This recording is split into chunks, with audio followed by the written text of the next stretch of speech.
আপনারা যারা সরকারি ব্যাংকের প্রিপারেশন নিতে চান এবং অন্যান্য ব্যাংকও এটা কভার করবে, তাদের জন্য এই ভিডিওটি। বাংলাদেশ ব্যাংকের AD, senior officer, general officer, cash officer এবং জনতা ব্যাংক আরসি সবগুলো ব্যাংকের প্রিলিমিনারি কিভাবে ক্র্যাক করেছি এবং কিভাবে এগুলোর রিটেনগুলো উতরে গেলাম, ভাইভাগুলো কিভাবে দিয়েছি, সব এক্সপিরিয়েন্স আপনাদের সাথে শেয়ার করব। 9টি প্রিলি এবং 6টি রিটেন ক্র্যাক করা নিয়ে ভিডিওটিতে সব বিষয়গুলো আমি কভার করার চেষ্টা করেছি। তো চলেন শুরু করি।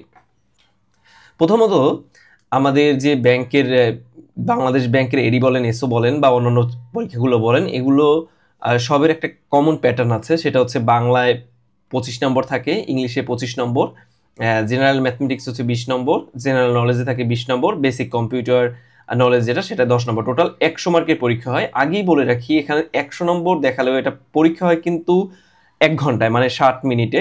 এই 60 মিনিটে যেহেতু পরীক্ষা হয়, আপনার কিন্তু টাইম ম্যানেজমেন্টে অনেক বেশি ভোগান্তি পোহাতে হবে এই মানে টোটাল অ্যান্সার করতে। সেই ক্ষেত্রে অবশ্যই চেষ্টা করবেন আপনার যখন প্রিপারেশনটা মোটামুটি হয়ে যাবে, কয়েকটি প্রিলির জন্য মডেল টেস্ট দিতে, কমপক্ষে 5টি মডেল টেস্ট দিয়ে তারপরে পরীক্ষা দিতে যাবেন। না হলে কিন্তু টাইম ম্যানেজমেন্টের অভাবে আপনার অনেক প্রশ্ন অ্যান্সার করা থেকে আপনি ছিটকে যাবেন। আচ্ছা, এরপরে যাই হচ্ছে রিটেন সিলেবাস। রিটেন সিলেবাসটা একটু ভ্যারি করে, কয়েকটা আইটেম যোগ হয়, কয়েকটা আইটেম বাদ যায় প্রতিবারই। আবার কখনো 5 মার্ক থাকে, কখনো 5 মার্ক থাকে না। তো এখানে দেখেন ফোকাস, ইংলিশ যে ফোকাস সেটা হচ্ছে 35 নম্বরে ছিল। ফোকাস রাইটিং হচ্ছে বাংলা ছিল 30, জেনারেল নলেজ 30, কম্প্রিহেনশন হচ্ছে 20 যেটা আমরা প্যাসেজ বলি, ম্যাথ হচ্ছে 25 এবং ট্রান্সলেশন ছিল বাংলা থেকে ইংলিশ 20, ইংলিশ থেকে বাংলা 20, আর হচ্ছে সামারি রেটিং ছিল হচ্ছে 20। টোটাল হচ্ছে 200 নম্বর। আরেকটা সিলেবাস যেটা এই যে সরকারি ব্যাংকেই ছিল সেটা হচ্ছে 35 নম্বরের বাংলা ফোকাস, 35 নম্বরের English focus, general knowledge 30, comprehension 20, mathematics হচ্ছে 30, ইংলিশ থেকে বাংলা হচ্ছে 20 নম্বর, আর্গুমেন্ট হচ্ছে 30 নম্বর। টোটাল হচ্ছে 200 নম্বর। এখানে যদি দেখেন কিছু কিছু পরীক্ষা হচ্ছে পাস মার্ক হচ্ছে ফিক্সড করে দেয়। সেটা হচ্ছে আপনার প্যাসেজ যেটা কম্প্রিহেনশন, সেখানে 20 আপনাকে কমপক্ষে 8 পেতে হবে, ম্যাথে হচ্ছে 30-এর মধ্যে 12 পেতে হবে, আর ট্রান্সলেশন 20-এর মধ্যে 8 পেতে হবে। এটা 2বার এক্সপেরিমেন্ট করেছিল, পরে এবার এটা দেয়নি।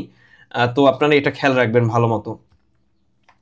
এখন আসছি, যখনই আপনি ব্যাংকের প্রিপারেশন নিতে যাবেন, কে আপনার সামনের পরীক্ষার ফ্যাকাল্টি হবে সেটা জানাটা সবচেয়ে বেশি গুরুত্বপূর্ণ। আপনি Facebook group brain box complete guideline for bank job, এখানে যদি জয়েন করে রাখেন তাহলে আপনি খুব দ্রুত আপডেট পেয়ে যাবেন ব্যাংক সম্পর্কিত। আর মধুদার আপডেট, এগুলোতে যদি আপনি জয়েন করে রাখেন, এটা হচ্ছে ফেসবুক গ্রুপ আর এটা হচ্ছে ফেসবুক পেজ, এইটা যদি জয়েন করে রাখেন তাহলে আপনি আপডেট পেয়ে যাবেন। পরীক্ষার 1-2 মাস 3 মাস আগেই আপনি আপডেট পেয়ে যাবেন কখন পরীক্ষা হবে। ফ্যাকাল্টিগুলো মূলত এই যে আর্টস ফ্যাকাল্টি, বর্তমানে যে পরীক্ষা নিচ্ছে arts faculty, FBS faculty, social science, BABM, IBA, AUST. আর ফ্যাকাল্টি জানাটা এই জন্য গুরুত্বপূর্ণ, আপনি হচ্ছে যে ফ্যাকাল্টি পরীক্ষা নেবে সেই ফ্যাকাল্টির বিগত সালের প্রশ্ন প্রথমে সলভ করে রাখবেন, অ্যানালাইসিস করবেন। এরপর পিলি নিয়ে আসি। পিলিতে হচ্ছে ব্যাকরণ থেকে 20টি প্লাস মাইনাস প্রশ্ন থাকে। এই ব্যাকরণই হচ্ছে কিন্তু এখানে টার্ম কার্ড। আপনি হচ্ছে ব্যাকরণটা যদি ভালো মতো প্রিপারেশন নিয়ে রাখেন তাহলে আপনি এখানে ইজিলি 20-এর মধ্যে আপনি 17-18 পেয়ে যাবেন। খুব কঠিন প্রশ্ন হয় না। এই জন্য আপনার বাংলা ব্যাকরণের পুরাতন এবং নতুন যে বইটি, এটা শেষ করাটা গুরুত্বপূর্ণ। এটা একদম খুঁটে খুঁটে শেষ করবেন। আর যদি আপনার এটা মনে না চায়, যে কোনো বই, অগ্রদূত বলেন, অভিযাত্রিক বলেন, সেখান থেকে গ্রামার পার্টটা শেষ করে রাখবেন। আর হচ্ছে সাহিত্যের জন্য থাকে 5 প্লাস মাইনাস প্রশ্ন, সেখানে হচ্ছে শুধুমাত্র বিগত সালে প্রশ্ন পড়লেই হচ্ছে 3টে প্লাস কমন পেয়ে যাবেন। আর যদি 5টাই কমন পেতে চান তাহলে হচ্ছে বিসিএস এর যেরকম সবগুলো রাইটের পয়েন্ট সেগুলো পড়তে হবে। আর আপনারা যারা মুখস্থ পার্টের জন্য এই বইটা খুব সুন্দর, অভিযাত্রিক এটিএম একটা না মুখস্থ, এই বইটি দেখতে পারেন। বাগধারা, বিপরীতের শব্দ, সমার্থক শব্দ, এই জিনিসগুলো এটিএম এ খুব সুন্দরভাবে সাজানো ছিল। আর সহজ প্রশ্ন হলে অবশ্যই চেষ্টা করবেন 20 প্লাস নাম্বার উঠাতে, কারণ আমি এই এমনও হয়েছে 22 প্লাস আমি নাম্বার পেয়েছে এই যে বাংলাতে। তো বাংলাতে এত নাম্বার পেয়েছি যে অন্যগুলো আমার লাগেই নেই, কয়েকটা সাবজেক্ট লাগেই নেই কাটমার্ক তুলতে। আচ্ছা, এরপর আসি ইংলিশে সবচেয়ে ভালো হয় আপনি যদি টোফেল পড়েন। টোফেলের গ্রামার এবং পিন পয়েন্ট এরর্স এটা খুবই সুন্দরভাবে দেওয়া, এখান থেকে ডিরেক্টলি আপনি কমনও পেয়ে যেতে পারেন। আর আপনার গ্রামেটিক্যাল নলেজ একদম ভালো একটা লেভেলে নিয়ে যাবে যদি টোফেল পড়েন। টোফেল যদি না পড়েন তাতে সমস্যা নেই, গ্রামারে যেহেতু ওদের ফোকাস কম দেয়, আপনি চাইলে মাস্টারের গ্রামার বইটা এবং কম্পিটিটিভ এক্সামটা পড়ে নিতে পারেন। এরপরে আপনি সবচেয়ে কম ভোকাবুলারি যদি জানতে চান যে এর মধ্যেই থাকবেন, তাহলে হচ্ছে 333টি হাই ফ্রিকোয়েন্সি ওয়ার্ড আছে, এগুলো পিডিএফ আপনি চাইলে গুগল করেও পেয়ে যাবেন অথবা ফেসবুক গ্রুপে পেয়ে যাবেন। স্মার্ট কুকিজ, সামনে আমি এটা নিয়ে আলোচনা করব। আর হচ্ছে মাস্টার প্রিভিয়াস যে ভোকাব আমি যেরকম পড়তাম, মাস্টারের বই থেকে যে সিনোনিম অ্যান্টোনিম ছিল সেই ভোকাবগুলো শেষ করার চেষ্টা করতাম। মাস্টার প্রিভিয়াস যে ইডিয়ম ছিল সেগুলো শেষ করার চেষ্টা করতাম। এরপর প্রিভিয়াস অ্যানালজি, যদি একদম কম পড়তে চান অ্যানালজি, তাহলে প্রিভিয়াস অ্যানালজিগুলো পড়বেন। আর যদি চান যে একদম কমন ফালাতেই হবে, তাহলে জিআরইর 25 সেট অ্যানালজি আছে, সেগুলো শেষ করে ফেলতে হবে। দেন স্পেলিং যে কোনো একটা বই থেকে কমপ্লিট করবেন। এটা খুব বেশি পড়ে লাভ হয় না, এই জন্য হচ্ছে কম পড়াই ভালো। আর চেষ্টা করবেন সহজ প্রশ্ন হলে 18+ নাম্বার রাখতে, এবং কঠিন হলে 8-10 পেলেই হবে। এখন আসি পিলি ম্যাথ নিয়ে। ম্যাথ নিয়ে অনেকে ভয় পান। আসলে পিলির ম্যাথ যেগুলো আসে এগুলোর মধ্যে দেখা যায় যে 20টির মধ্যে 10টি ম্যাথই একদম ইজি প্রশ্ন আসে। তো আপনি 10 পাবেনই যদি আপনি মোটামুটি প্র্যাকটিস করেন। প্রথম ম্যাথের জন্য আপনাকে কি করতে হবে, ফ্যাকাল্টি অ্যানালাইসিস করতে হবে। ফ্যাকাল্টি, আর্টস ফ্যাকাল্টি কোন এরিয়া থেকে প্রশ্ন করে, বিএবিএম কোন জায়গা থেকে প্রশ্ন করে, আইবিএ কোন এরিয়া থেকে প্রশ্ন করে, এগুলো অ্যানালাইসিস করলে আপনার কি দ্রুত কোন চ্যাপ্টারগুলো শেষ করতে হবে এটা আপনি জানবেন। কিন্তু সাজেশন থাকবে একটা বইয়ের সম্পূর্ণ কন্টেন্ট আপনাকে শেষ করতে হবে। তারপর হচ্ছে কোনো শর্টকাট নেবেন না, এইটাই আর কি বলছিলাম যে আসলে কোনো শর্টকাট নেবেন না। আপনার হচ্ছে একটা বইয়ের সম্পূর্ণটা শেষ করবেন যেটা নেন। এই যে এই প্রিলির বইটি ব্যাংক, খায়রুজ ব্যাংক এমসিকিউ, এই বইটি একদম যথেষ্ট ভালো। আচ্ছা, কেন আমি খায়রুলের 3টি লাগিয়ে রেখেছি, অন্যগুলো কেন দেয়নি? মূল কথা হচ্ছে ব্যাংক প্রিপারেশনের ক্ষেত্রে সবচেয়ে বেশি পরিশ্রম যে দিয়েছে তিনি হচ্ছেন এই যে খায়রুজ স্যার। তো আমি, এটা স্পন্সর ভিডিও না, কিন্তু ওনার এই বইগুলো যে বেস্ট এটা আমাকে বলতেই হবে। তো ওনার বই এই যে পিলির জন্য যদি এটা এ টু জেড বারবার শেষ করেন, আপনি দেখবেন যে আপনার প্রিপারেশন কিন্তু ভালো হয়ে যাবে। এখন আপনারা যারা ফ্রেশার আছেন, যারা এখনো ঢোকেন নাই জব মার্কেটে, তারা চেষ্টা করবেন খায়রুলসের অ্যাডভান্স ম্যাথ, যেটা এটা হচ্ছে জিআরই ম্যাথ থেকে সাজানো। তো আপনি যদি খায়রুলসের অ্যাডভান্স ম্যাথটা কোনোভাবে কমপ্লিট করতে পারেন, তা আপনার কিন্তু ব্যাংক জব হওয়াটা একদম সহজ হয়ে যাবে। পিলি রিটেন দুইটাই কভার হয়ে যাবে এই একটি বই কিনলে।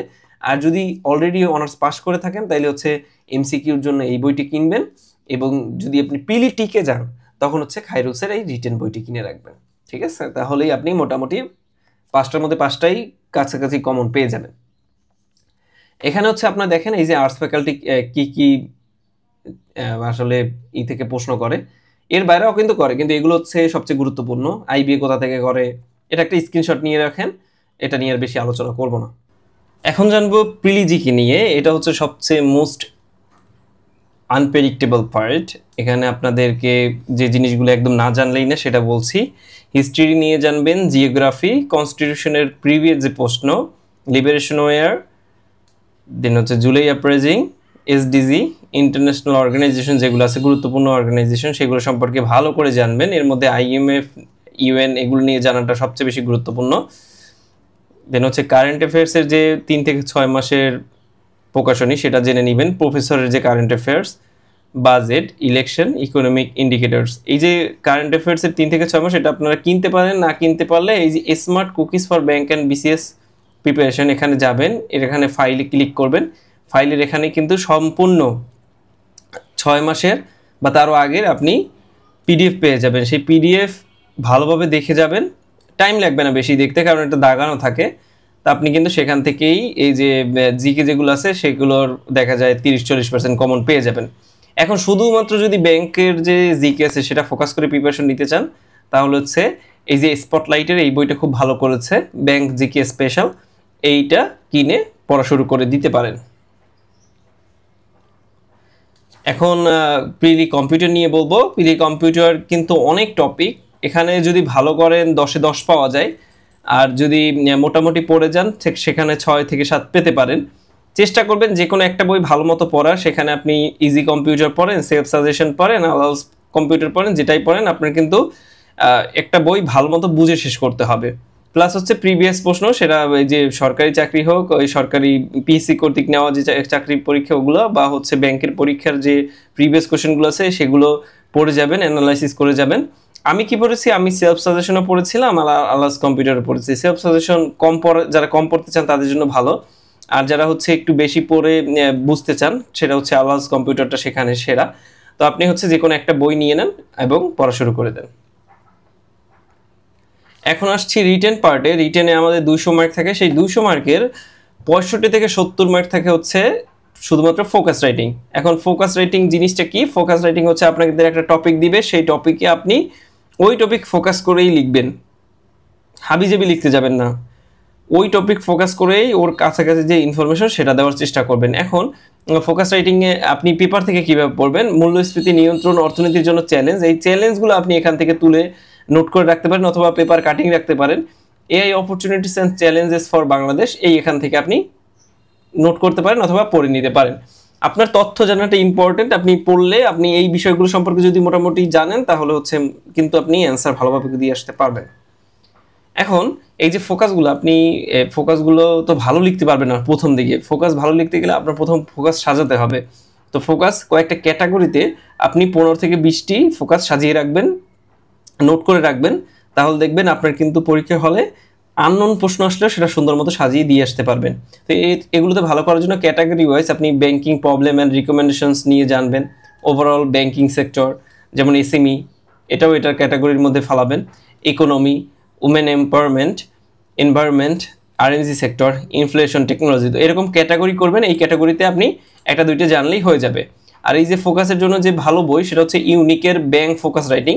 আপনার ইউনিকের অন্য বই ভালো না হলেও এই যে ব্যাংক রিলেটেড যে বইটি এটা কিন্তু ভালো। লতিফুর কিনবেন না, লতিফুর সবচেয়ে জঘন্য বই। ব্যাংক ফোকাস রাইটিং এই যে ইউনিকের বইটা, এটা খুব ভালো লেগেছে আমার কাছে, এটা পড়তে পারেন। আর হচ্ছে আমি একটা এসে ফোকাস রচনা কিভাবে লিখতে হয় সেই একটা ভিডিও করেছি, সেটাও দেখে নিতে পারেন এটা সম্পর্কে, তাহলে আপনার গ্রাফ চার্ট কীভাবে প্লেস করবেন সেটা সম্পর্কে জানতে পারবেন। এছাড়াও কিছু জিনিস এই যে আমি হচ্ছে আমার যে গ্রুপ আছে সেই গ্রুপে আমি আপলোড দেই, সেটা আপনি দেখে নিতে পারেন সেখান থেকে। রিটেন জিকেতে থাকে 30 মার্কস, এটা কিন্তু খুবই গুরুত্বপূর্ণ। ব্যাংকে চাকরি পেতে গেলে আপনাকে হচ্ছে রিটেন জিকে এবং রিটেন যে ম্যাথ আছে সেখানে খুব ভালো করতে হবে। অঘোষিত নিয়ম, যদি আপনি এই জিকে আর হচ্ছে ম্যাথে ভালো করেন তাহলে হচ্ছে আপনার কিন্তু চাকরিটা হওয়ার সম্ভাবনা অনেক বেশি। এটা হচ্ছে খুবই গুরুত্বপূর্ণ। এবং যখনই আপনি রিটেন জিকে পড়বেন অবশ্যই প্রিভিয়াস প্রশ্নগুলো ভালোভাবে অ্যানালাইসিস করবেন এবং যে কোনো একটা বই আপনি এই জিকে রিলেটেড পড়ে নেবেন। ব্যাংক রিলেটেড যে জিকে বইগুলো হয়, আমি একটু আগে স্পটলাইট বললাম, ওই স্পটলাইট কিনলেই মোটামুটি পিলি আর রিটেন দুইটাই কাভার হবে। আর তারপর হচ্ছে study last year 6 months current affairs, আপনি যাওয়ার আগে 6 মাসের কারেন্ট অ্যাফেয়ার্সটা দেখে যাবেন। যদি কারেন্ট অ্যাফেয়ার্স পড়তে ভালো না লাগে তাহলে হচ্ছে আলাউন্স সাম্প্রতিক আওয়ার একটা বই আছে, সেটার মধ্যে লাস্ট 1 বছরের ইনফরমেশন দেওয়া থাকে, সেটা পড়লেই হয়ে যাবে। এরপর আসি হচ্ছে রিটেন ম্যাথ নিয়ে। রিটেন ম্যাথে আপনি অনেক বেশি পড়ে লাভ নাই, যে কোনো একটা বই নেবেন, সেটা যে বই হোক সেটা A to Z শেষ করবেন। এখন প্রথম কথা হচ্ছে আপনার প্রথম যে ফ্যাকাল্টি পরীক্ষা নিচ্ছে সেই ফ্যাকাল্টির যে প্রিভিয়াস প্রশ্নগুলো সেগুলো যেভাবে কালেক্ট করে সেগুলো আগে সলভ করবেন, কারণ সেখান থেকে ডিরেক্টলি দেখা যায় 3-4টি প্রশ্ন কমন এসে যেতে পারে। তারপরে যে কোনো একটা রিটেন বই কেনেন, খায়রুলসের এই যে ব্যাংক রিটেন ম্যাথ বইটা আমার কাছে ভালো লেগেছে, আপনারা এটা কিনতে পারেন, অথবা আনসারের বই আছে, আরও অনেক বই আছে, সেগুলো আপনারা কিনলেই হয়ে যাবে। এখন রিটেন ট্রান্সলেশন নিয়ে বলি। ট্রান্সলেশনের হচ্ছে চেষ্টা করবেন ভাবানুবাদ করতে। ভাবানুবাদ মানে আপনি ইংলিশ একটা সেন্টেন্স পড়ে সেই সেন্টেন্সের সুন্দর একটা বাংলা লাইন কি হতে পারে সেটা লিখে দিবেন। মানে ওই যে ওয়ার্ড বাই ওয়ার্ড লেখার প্রয়োজন নাই, কাছাকাছি গেলেই হবে। তো ইংলিশ পড়লেন, ইংলিশ পড়ার পর বাংলায় ভাববেন যে আসলে কোনটা আমার মাথায় আসছে, সেটাই আপনি লিখে দিবেন। সেখানে বাগধারার ইউজ করতে পারেন। যান্ত্রিক যেন মনে না হয়, ওই যে ওয়ার্ড বাই ওয়ার্ড ট্রান্সলেশন করবেন না, তার থেকে এক লাইন পড়ে নিজের মন মতো লিখবেন। তো অনুবাদ সম্পর্কিত যে কোনো একটা বই নেবেন এবং সেটা বুঝে শেষ করবেন। প্রতিদিন কম বেশি প্র্যাকটিস করবেন। প্র্যাকটিস এই জন্য না আপনি ট্রান্সলেশন ভালো মতো করতে পারতেছেন, ওটার জন্য না, মূলত হচ্ছে আপনি প্রতিদিন প্র্যাকটিস করবেন দ্রুত অ্যান্সারের জন্য। কারণ সবচেয়ে সময় আপনাদের নষ্ট করবে এই ট্রান্সলেশন এবং হচ্ছে প্যাসেজ রাইটিংয়ের যে ব্যাপারটা। তো এটা আপনি হেল্প নিতে পারেন হচ্ছে চ্যাট জিপিটির, আপনি গুগল ট্রান্সলেশনের হেল্প নিতে পারেন, এবং এই যে শাকেলস ট্রান্সলেশন যে বইটা আছে এটা খুবই ভালো লেগেছে, আপনি এটাও পড়তে পারেন। আচ্ছা, তাই হচ্ছে সামারি রাইটিং। সামারি রাইটিং আপনি একটা অনুচ্ছেদ দেওয়া থাকবে ইংলিশের, সেটা থেকে আপনাকে একটা সামারি বানাতে হবে। তো সামারিতে 20 মার্ক। তো আপনি কি করবেন, যে অনুচ্ছেদটা দেওয়া থাকবে সেটা 3-4টা ভাগে ভাগ করবেন। ভাগ করার পরে প্রতি ভাগ থেকে একটা লাইন বানানোর চেষ্টা করবেন। পুরো তিনটা চারটা ভাগের একটা প্যারা থেকে একটা হয়তো বা আপনি সেন্টেন্স স্পিক করবেন। তো সেন্টেন্সের ভেরিয়েশন বেশি জরুরি। আপনি এক টাইপের সেন্টেন্স লিখবেন না, সিম্পল কমপ্লেক্স কম্পাউন্ডের যে ব্যবহার, যে মিক্সের, সেটা ব্যবহার করলে নাম্বারটা বাড়বে। পেপারের একটা আর্টিকেল নেবেন যে কোনো একটা, এবং সেটা সংক্ষেপে লেখার চেষ্টা করতে পারেন যদি প্র্যাকটিসে থাকেন। চ্যাট জিপিটি থেকেও হচ্ছে যে কোনো একটা টপিক নিতে পারেন এবং সেই টপিকের সামারি ওরা কিভাবে লেখে সেটাও দেখতে পারেন। এখন রিটেনের কিন্তু সবচেয়ে টাইম ম্যানেজমেন্টটা, রিটেনের ক্ষেত্রেও টাইম ম্যানেজমেন্টটা সবচেয়ে জরুরি। আমি তো বিসিএস রিটেন বা অন্যান্য রিটেন দিয়েছি। এই যে ব্যাংকের রিটেনে হয় কি, কন্টেন্ট লেখার হচ্ছে 4 ঘন্টার, মানে আপনাকে যদি 4 ঘন্টা দেয় আপনি সুন্দর মতো লিখে আসতে পারবেন, কিন্তু সেটা আপনাকে লিখতে হবে মাত্র 2 ঘন্টায়। তো এই 2 ঘন্টায় আপনি যদি লিখতে চান তাহলে আপনাকে কিন্তু আগে থাকতেই প্র্যাকটিস করা থাকা লাগবে যে আসলে আমি কোয়ালিটিফুল না লিখে মোটামুটি লিখে যেন শেষ করে আসতে পারি। তো আগেই এই জন্য আপনাকে মডেল টেস্ট দেওয়া লাগবে। আপনি 200 মার্কের যে মডেল টেস্ট পরীক্ষা দেওয়ার আগে আপনি যদি পিলিটিকে যান, রিটেনের ডেট দিলে তার আগেই আপনি 5টা 200 মার্কের মডেল টেস্ট দিয়ে রাখবেন। কোন বিষয়ে কতটুকু টাইম লাগছে সেটাও আপনি অ্যানালাইসিস করবেন। যেখানে যদি কোনো জায়গায় বেশি টাইম লাগে সেটা আপনি কমানোর চেষ্টা করবেন। হাতের লেখার গতি বাড়ানো ছাড়া কোনো উপায় নেই। আপনি হচ্ছে হাতের লেখার গতি ভালোই লাগবে, আপনার হাতের লেখা খারাপ হোক কোনো সমস্যা নেই, কিন্তু গতি টপনস থাকা লাগবে। এখন ভাইবের নিয়ে বলি। ভাইবেতে 25 মার্ক থাকে, সেখানে 18+ সবাইকে দিয়ে দেয়, ফেল করায় না সাধারণত যদি অভদ্রতামি না করেন। তো 25-এ 18+ দেয়। যদি সবগুলোর অ্যান্সার ভালোভাবে দিতে পারেন সেখানে 23-24 দিয়ে দিবে। প্রথম হচ্ছে আপনার যে বিষয়ে অনার্স কমপ্লিট করেছেন সেই বিষয় সম্পর্কে আপনার ভালো ধারণা লাগবে, ইকোনমি সম্পর্কে আপনার ভালো ধারণা লাগবে, এবং যে কোনো একটা ভাইবা বই কিনে সেটা পড়ে ফেলতে পারেন। ক্র্যাকের ভাইবা বইটা ভালো লেগেছে, ছোট, কিন্তু এখান থেকে মোস্টলি 80% প্রশ্ন কমন পাওয়া যায়। এখন আমার জন্য কি করবেন? আপনাদের জন্য তো আসলে ভিডিও বানিয়েছি, এত কষ্ট করেছি। আমার জন্য হচ্ছে আমি যে জনরায় ভিডিও বানাই এখানে মানুষগুলো কিন্তু কম, কমিউনিটি অনেক ছোট। আপনাদের যদি সামান্যতম উপকার করে থাকি তাহলে আপনার এই ভিডিওটি আপনাদের বন্ধুদের সাথে শেয়ার করবেন এবং এই কমিউনিটিতে একটা বড় কমিউনিটিতে তৈরি করবেন, এবং আমাকে এতটুকু হেল্প করলেই হবে। আমাকে সময় দেওয়ার জন্য আপনাদের অসংখ্য ধন্যবাদ। আসসালামু আলাইকুম।